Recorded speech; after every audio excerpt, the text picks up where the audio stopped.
Total War Saga Troy recently got a big update and an even bigger DLC, which added in a fully fledged mythology mode. And if you had asked me a few months ago if I thought that Troy would get either of those things, I would have said no friggin' way. Boy, does it feel good to be wrong.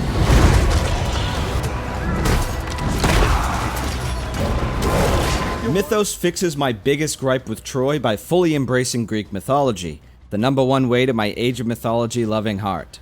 But it comes at a steep price that leaves a sour taste in my mouth about the whole thing. So in this review, we're going to go over Total War Troy Mythos, what it adds to the game, the issues that Troy still has, and whether I think the whole thing is worth the money that they're asking. So if that sounds good to you, then a like on the video would really help the channel out, and let's begin. Total War Saga Troy Mythos converts all of the existing truth behind the myth, aka lame, myth units into actual mythological monsters from Greek mythology. Minotaurs, sirens, cyclopes, they're all here, and on top of that, it also adds in 3 giga myth units, the Griffin Patriarch, the Cerberus, and the Hydra. Unlike the normal myth units, you can only get one of these giga myth units per campaign.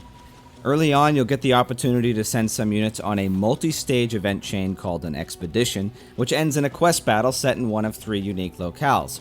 Warhammer players will be very familiar with this type of setup. If you win the battle, it grants you whichever myth unit you picked at the start of the expedition. These myth units are powerful in combat, and they can be used as agents on the campaign too.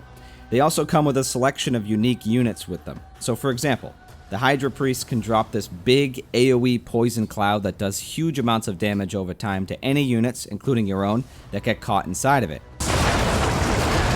Warhammer players again will feel right at home with these mechanics. Cerberus, on the other hand, can summon units of shades during battle as if his last name was von Carstein. The Giga units also bring their own campaign mechanics with them as well, which is a nice surprise. For example, the Cerberus introduces a souls resource that you can either harvest slowly from buildings or from slaughtering captives after a battle. You can then use these souls to recruit shade units into your armies. Once again, I have to praise the presentation in this game. The visuals, which were already best in the series, continue to impress here in the DLC. The campaign is vibrant and colorful with little references to Greek myth everywhere you look, both on and off the battlefield. The stars of the show, the new myth units, look great. The Minotaur and the Cerberus are some of my favorites. The sound design also remains top-notch. The myth units speak in Proto-Greek, which is a really cool creative choice that differentiates them from normal units. Unfortunately, they added in a chromatic aberration effect in the latest patch that kind of ruins the visuals a little bit, and you can't turn it off, even if you edit the preferences file or set every graphical setting to low. Trust me, I've tried. Chromatic aberration is this horrible blurring effect that developers think looks good for some unknowable asinine reason. So hopefully CA gives us the option to disable it sooner rather than later. Gameplay is largely the same as it was in Truth Behind the Myth mode, but with new tactical and strategic options that the mythical units introduced to the equation. So for people who didn't like Troy's gameplay before, Mythos won't be for you. It doesn't fundamentally change or rework the game. Instead, Mythos leans into the things that Troy hinted at but never had the courage to fully embrace, much to its benefit. The introduction of god powers like Zeus's Thunderbolt and Poseidon's Tidal Wave are a shot in the arm of the Divine Will system, making it feel more impactful and fun to use. The aforementioned Hydra Priests, Spear Masters of Elysium who can suicide themselves after gaining huge combat buffs, and the introduction of flying units brings Troy's battles closer to Warhammer's in terms of tactical options, but it's still not quite there. Total War Warhammer, with a few exceptions, doesn't have unit abilities like we're used to in other Total War games, such as Shield Wall, Pike Phalanx, and things like that. That sucks. But Warhammer also has guns, artillery, and a bunch of abilities you need to juggle for your hero units, so I can forgive it for lacking unit formations. But in Troy, with its more grounded infantry-focused combat, you do feel their absence. Even with the introduction of proper badass myth units, there's still something missing from Troy's battles.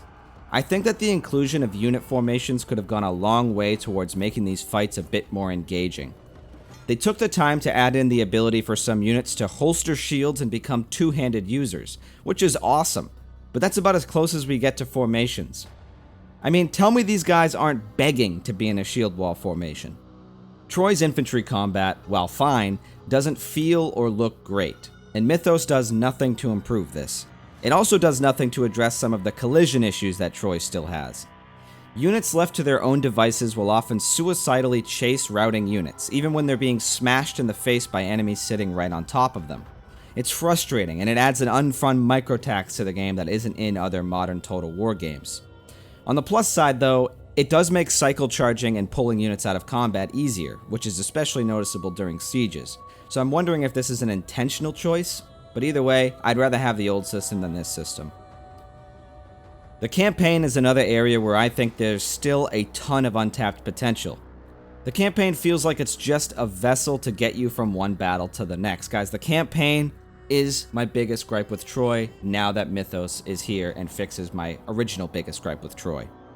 To be clear, a vessel to get you from one battle to the next describes every Total War game, but some of them, like Three Kingdoms for example, do a better job at hiding that. And that's the thing. I need to be lied to. I need the game to buy me dinner first and pretend that it's offering some immersive campaign gameplay, even if at the end of the day it's just trying to get me into the next battle. Crusader Kings enjoyers understand this necessity better than almost anyone. The faction-specific and myth unit-specific mechanics are cool and add flavor to the campaigns, don't get me wrong, but the general campaign gameplay lacks the meatiness of something like Three Kingdoms or even Attila. There is no population system to manage in your cities, no marriage system or family tree, no loyalty for your lords, and faction influence, aka culture or religion that you're probably used to, doesn't influence public order at all like it does in other games in the series. It feels inconsequential. There also aren't any governors, ministerial positions, or court politics of any kind. It's a huge missed opportunity after the mechanic-filled giga-chad that was Three Kingdoms, and it negatively impacts my enjoyment of the campaign. In the lore, the Achaeans weren't some monolithic force. They were all led by their own petty kings with their own petty agendas. You sack of wine! Three Kingdoms had all of this represented, and it still managed to have the larger-than-life characters that Troy goes for. Total War campaigns are at their best when they let us make our own stories with our factions and our characters. If Troy gets more updates, and I hope it does, I really hope that they add in some more immersion elements to the game and levers to pull in the campaign. Even Thrones of Britannia has more going on in this area. It's not all bad though. Diplomacy still works here better than most games in this series, aside from the AI constantly spamming you with barter requests. Like, we really do need a please don't ask me again setting like Civilization 6 has. The campaign AI is opportunistic and treacherous as hell, which is a great thing in my view. And the resource system is more engaging than it has any business being. Again, giving me Age of Mythology vibes. The administrative burden mechanic that's been introduced with this patch is a far more elegant system than the atrocious supply lines mechanic it replaced. This is the kind of depth I'm talking about. Instead of every new lord ham-fistedly raising your army's upkeep by 15%, major settlement buildings and all units now have an administrative burden value which add up as you create them, eventually pushing you over the threshold to start getting hit with penalties and bonuses.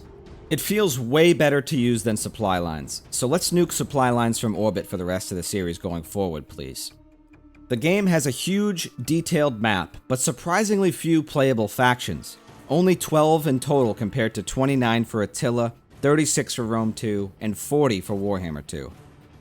Don't get me wrong, playing as Chad Diabetes and Step On Me Mommy Penthesilea is cool, but I can't be the only idiot who wants to play as Athens, Thebes, or as one of the Cretan factions, right?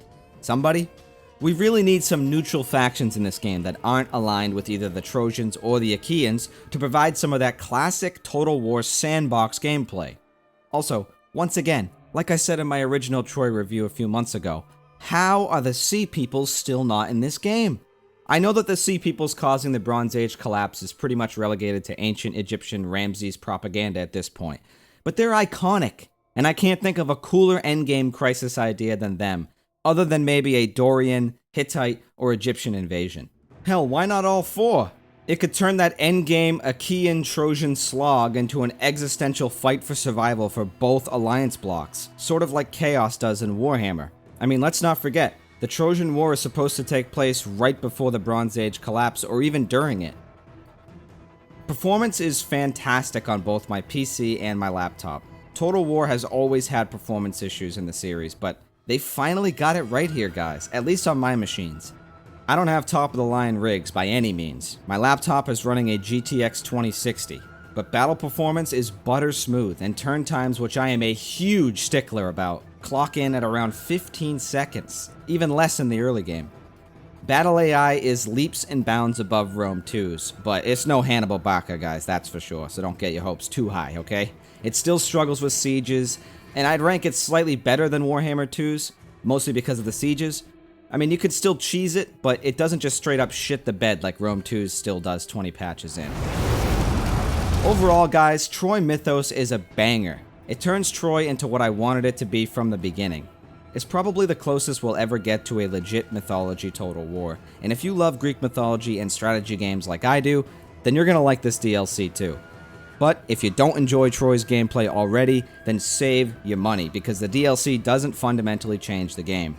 The things you didn't like about Troy are still here, minus the now reworked supply lines mechanic. Also, if you're a historical fan, and I know a lot of you in my audience are, don't bother buying it just for the historical mode, because the campaign depth issues that I mentioned earlier will make it really dull. Keep waiting for a proper historical title. World War I, please. We need to talk about pricing though. Troy and Mythos are currently on sale until September 30th, but the retail, non-sale asking price for Troy and Mythos together is $75, which is not worth it. I don't care how much you love mythology. Folks, there is always a sale going on somewhere. I use gg.deals to look for sales whenever I get the itch to buy a game, and if I didn't get the game for free from CA, much appreciated by the way, I would have used it for this game too. These sites give you legitimate Steam keys, so there's literally no reason to pay full price for games.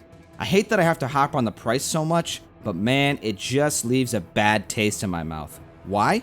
Because I'm never gonna play Truth Behind the Whiff mode ever again. And frankly, I can't imagine anyone buying Troy to play Truth Behind the Myth. I certainly wouldn't recommend it. Mythos mode makes the game. It's mandatory. And because it's mandatory, they should have rolled Mythos mode into the base game, raised the base price to 60, and then just charged extra for the big boy myth units. There are a million other ways that they could have priced this content that wouldn't have pissed me off, but locking off the best mode behind a $25 DLC did. DLC should not be mandatory for a game to be good, but in Troy's case, it really is. The base game doesn't have enough meat to stand on its own 2 feet without the mythological aspects to carry it. So that's my review. Mythos is a kick-ass DLC. However, Troy isn't worth $50. Troy with Mythos is though, so if you want it, then find a way to make that math work. Thank you very much for watching. If you enjoyed the video, please leave a like. It's the best way to help out the channel against the algorithm. If you hated it, leave a dislike. Subscribe to the channel for more Total War content just like this. Take care of yourselves, be safe, and I will see you in the next video.